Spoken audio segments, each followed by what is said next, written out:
Elipsis es una propuesta lúdica, divertida y diferente para ver el séptimo arte. Elipsis con Iván Camarillo y Roberto Ortiz.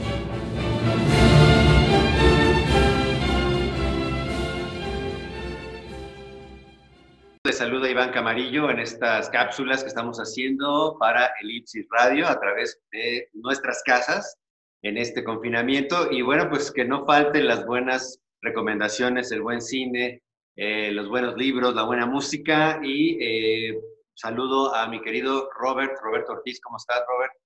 ¿Qué tal? Muy buenos días, Iván. Pues aquí en nuestra nueva modalidad desde el hogar, dándole, como siempre, las recomendaciones cinematográficas y hablando de lo que más nos gusta, que es el séptimo arte. Exactamente. Y bueno, pues vamos a recomendarles unas propuestas. ¿Y qué te parece si empezamos contigo, mi querido Robert? Muy bien, pues mira, mi primera recomendación es una película que se llama Stromboli. Es una película del director italiano Roberto Rossellini, protagonizado por la famosa actriz Ingrid Bergman, que bueno, digo que es muy famosa porque según algunos datos en los que estuve investigando acerca de su vida, Ingrid Bergman es una de las actrices más conocidas en el mundo del séptimo arte en todo el mundo, porque ella actuó en varios idiomas y en varios países.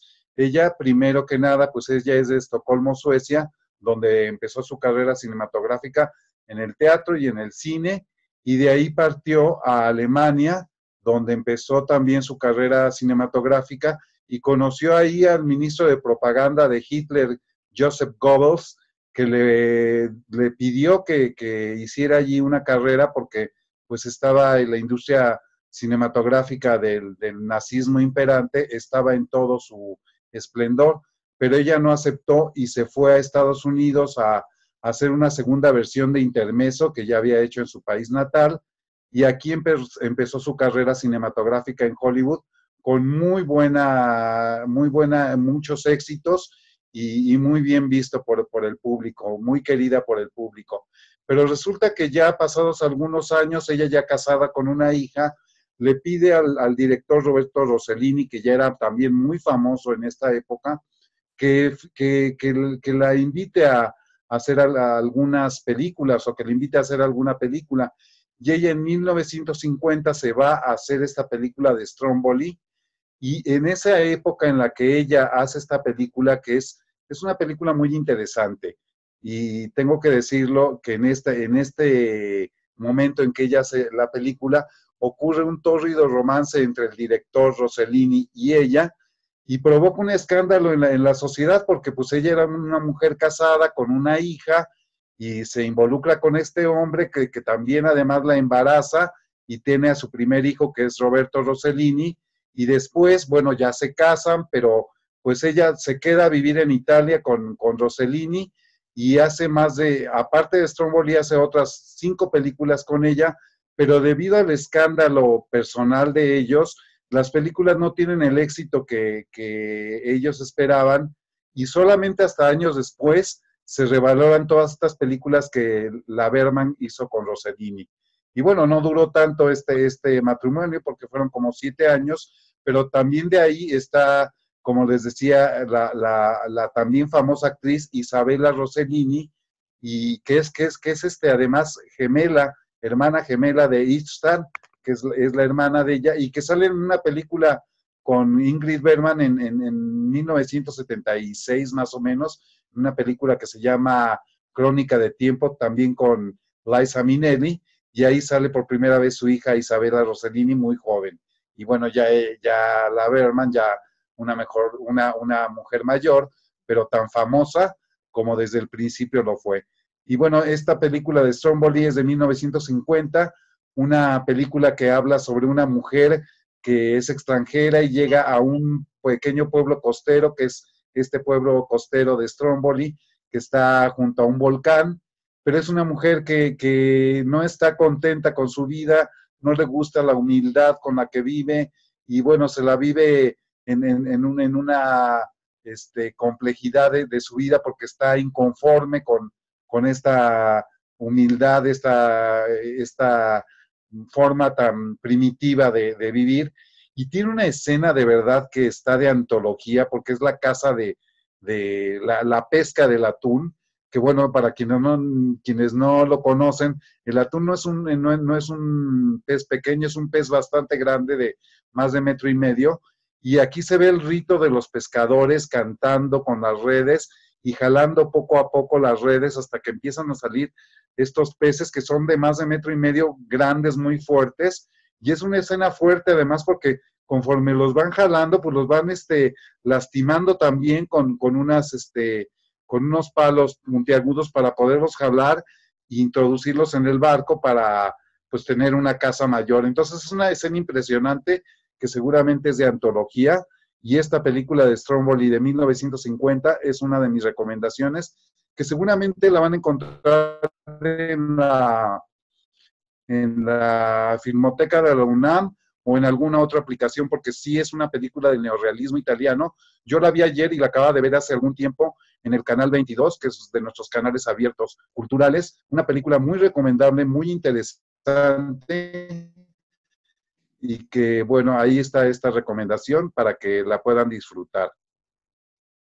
Sí, una película interesante que hace unos meses también fue exhibida en Cineteca Nacional, el neorrealismo italiano, esta dupla, ¿no? Estas relaciones de director-actriz que de repente salen escandalosas, como esta relación con Rossellini y la Bergman, como lo fue alguna vez también con Ingmar Bergman, que hay que decir que es otro cineasta, con Liv Ullmann, ¿no? Estas relaciones que van más allá con sus musas, ¿no?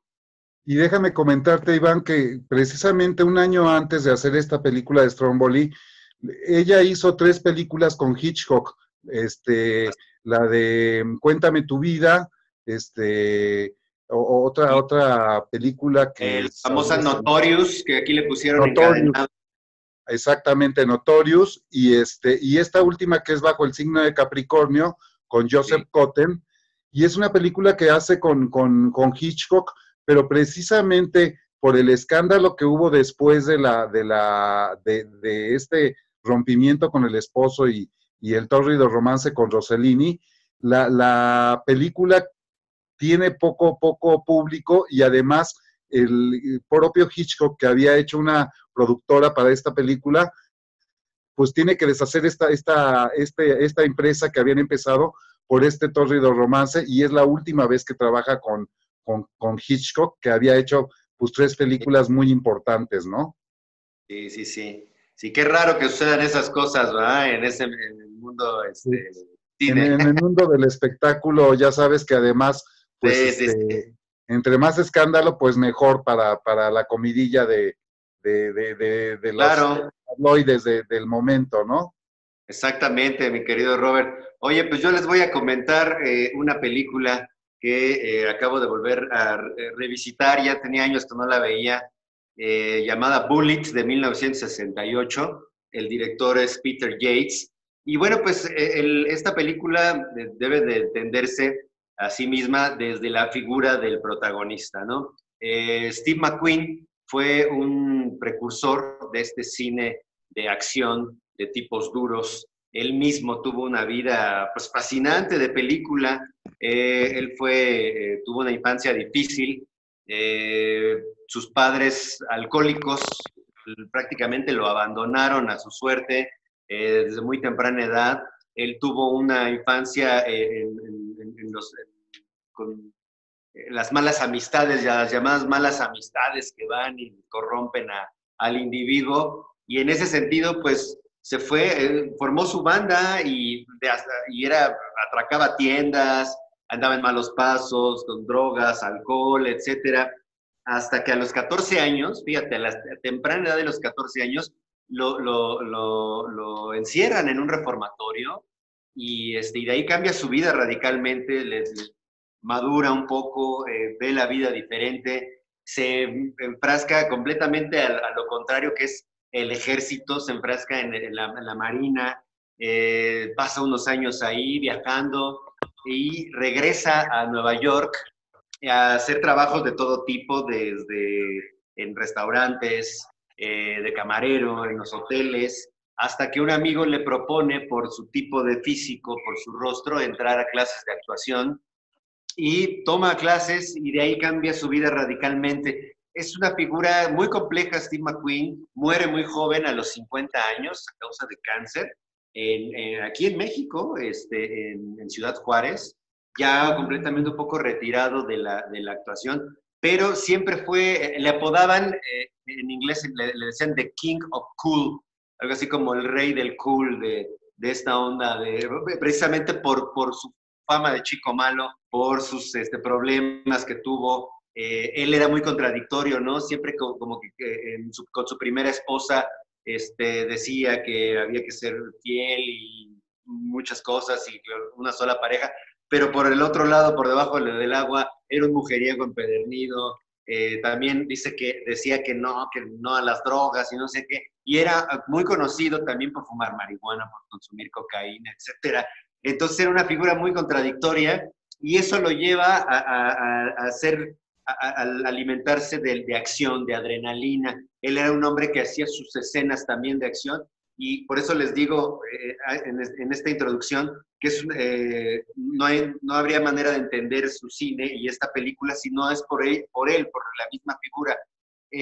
Bullitt es una película fascinante, es una película llena de acción y es precursora, amigos, de este cine de acción que después veríamos, tiempo después, durante los 70s, más centrados ya en los 80s, con figuras como Sylvester Stallone, como Arnold Schwarzenegger, como Bruce Willis, más adelante como Jason Statham, Chuck Norris, muchas figuras de acción que surgieron de estos hombres tosudos, machotes, que salvaban al mundo.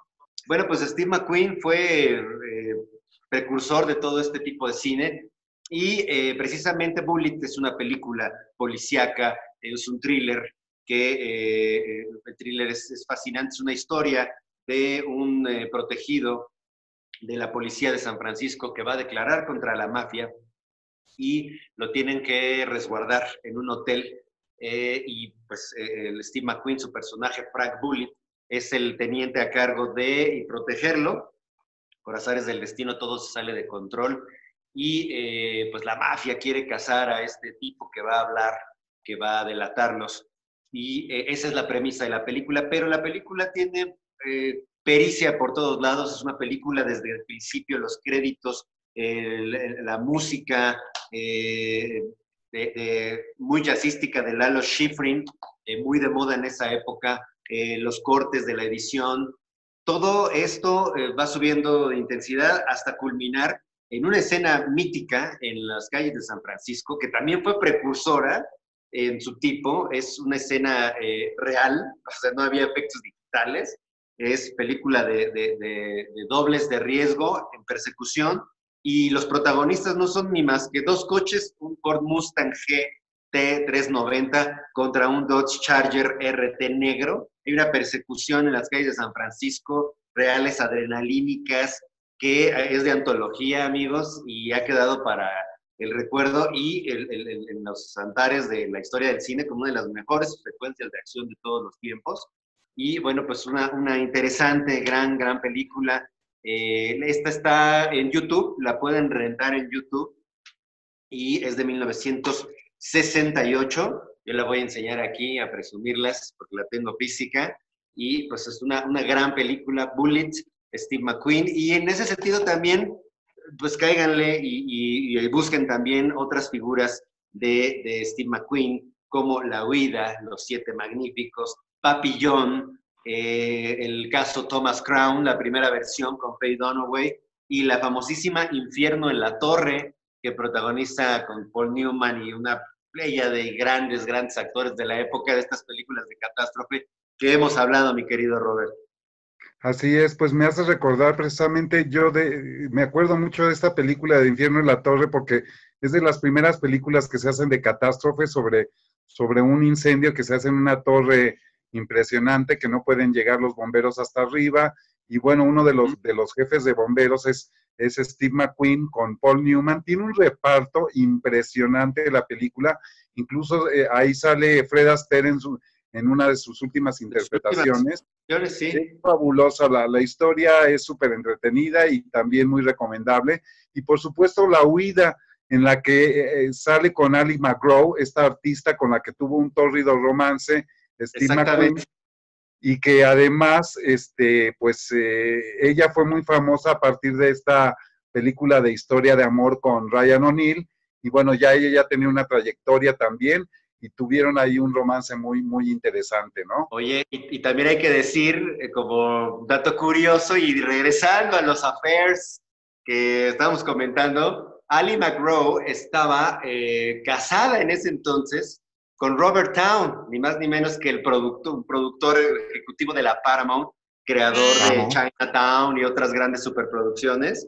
Y fue pues un escandalazo también porque ella tuvieron una affair y Towne se enteró y fue una debacle ahí y ya después terminaron juntos Steve McQueen y Ali McGraw. Así es. Así es, todo un gran actor. Yo no sabía que había muerto tan joven, pero creo que Infierno en la Torre fue la última película en la que participó, si no mal recuerdo. Sí, pues posiblemente una de las últimas. Sí, fue una carrera efímera, como Sí. a él le gustaba adrenalínica de esto de los coches. Él y Paul Newman compartían esta afición por correr coches, por la adrenalina, por las motos. Y pues desgraciadamente murió de cáncer. Sí, en Ciudad Juárez, Chihuahua. Eso lo ignoraba, fíjate qué interesante, seguramente, Sí. porque dices que además ya estaba en una época de descanso, ya no estaba trabajando. Pues descanso es un decir, porque se retiró para seguir con un poco de relajo también, ¿no? Siempre fue muy inquieto el muchacho. La vida loca. Exactamente. Pues vamos con tu segunda recomendación, amigo. Claro que sí, pues mira, hace recientemente, ahora con este confinamiento que hemos estado comentando acerca de libros también y de películas, pues la película que les voy a comentar ahora tiene que ver mucho con la literatura. La película se llama El hombre del clavel verde, que es una película que en inglés se llamó Los juicios de Oscar Wilde. Y bueno, Oscar Wilde fue un gran dramaturgo de teatro, un gran literato, un gran escritor, y a mí me viene a la memoria porque además escribió cuentos para niños, varios de ellos realmente muy famosos. Yo recuerdo en mi niñez, estando internado en un colegio, teníamos un par de horas para leer, y recuerdo tener en mis manos un libro de Oscar Wilde de cuentos para niños que incluían El Ruiseñor y la Rosa, El Príncipe Feliz, El Gigante Egoísta, una serie de títulos impresionantes que ahora que los recuerdo tengo ganas de volverlos a leer porque verdaderamente era un gran escritor y por supuesto también escribió novelas como El retrato de Dorian Gray, la importancia de llamarse Ernesto, el abanico de Lady Windermere.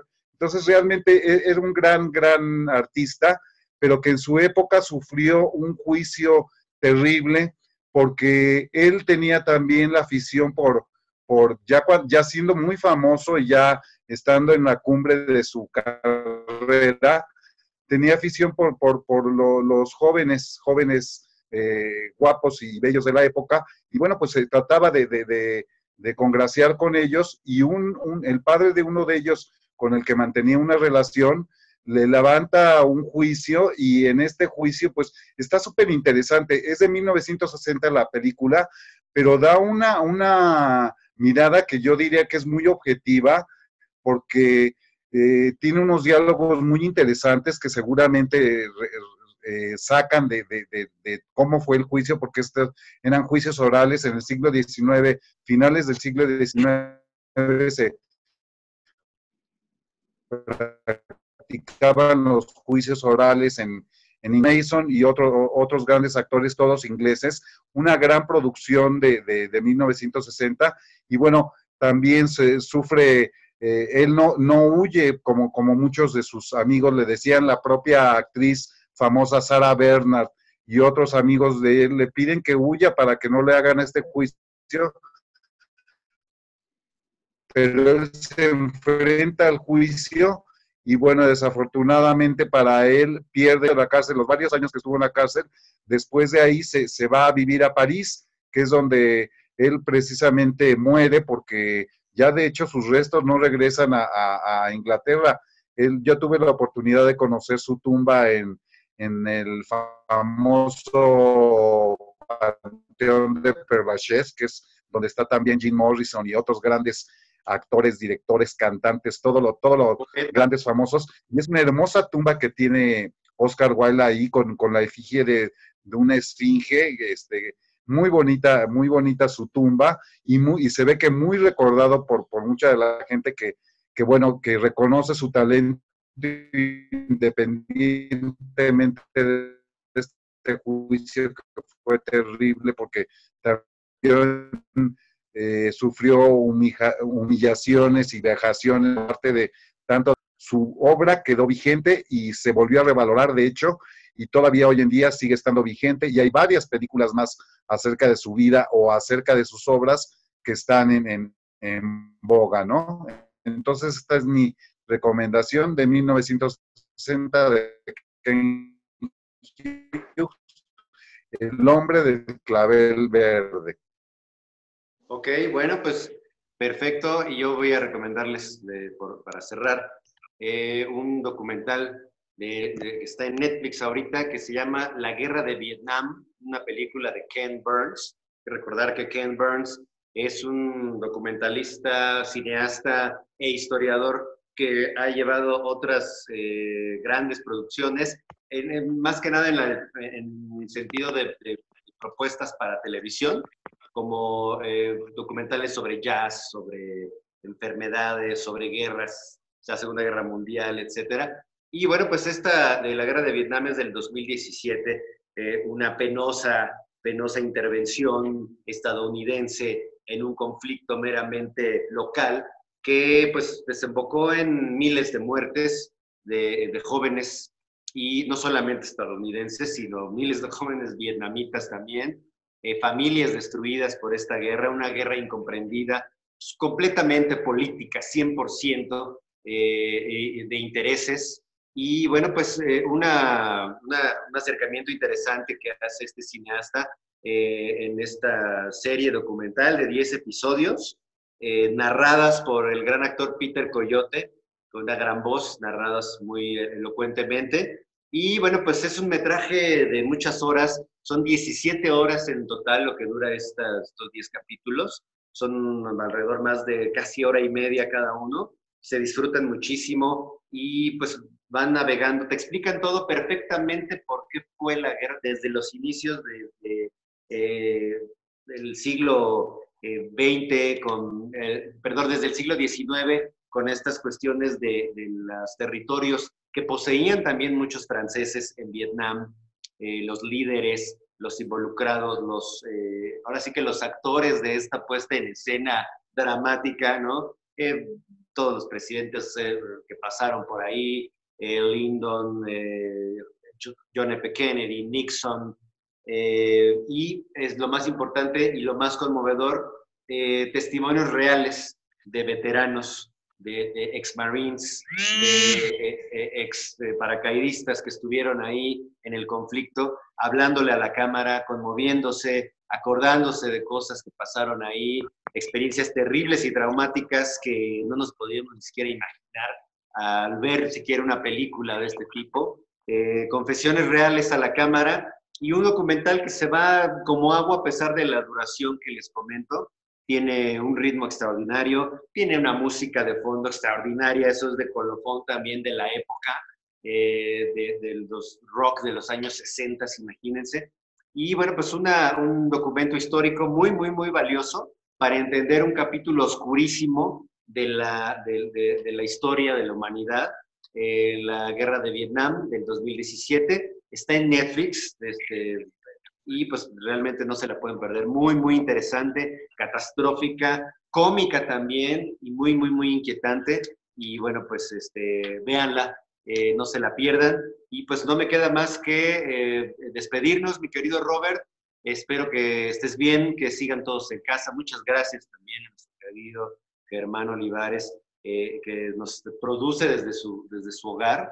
Y pues no me queda también más que recomendar todas estas recomendaciones, seguir insistiendo con el que se queden en casa. Ya parece que falta, vamos a ir ingresando poco a poco, pero pues hay que seguir haciendo caso a lo que digan nuestras autoridades sanitarias, etcétera, y que vean estas propuestas, mi querido Robert, en compañía de la familia, ¿no? Que sirva como unión para verlas con nuestros padres, hermanos, etcétera, ¿no?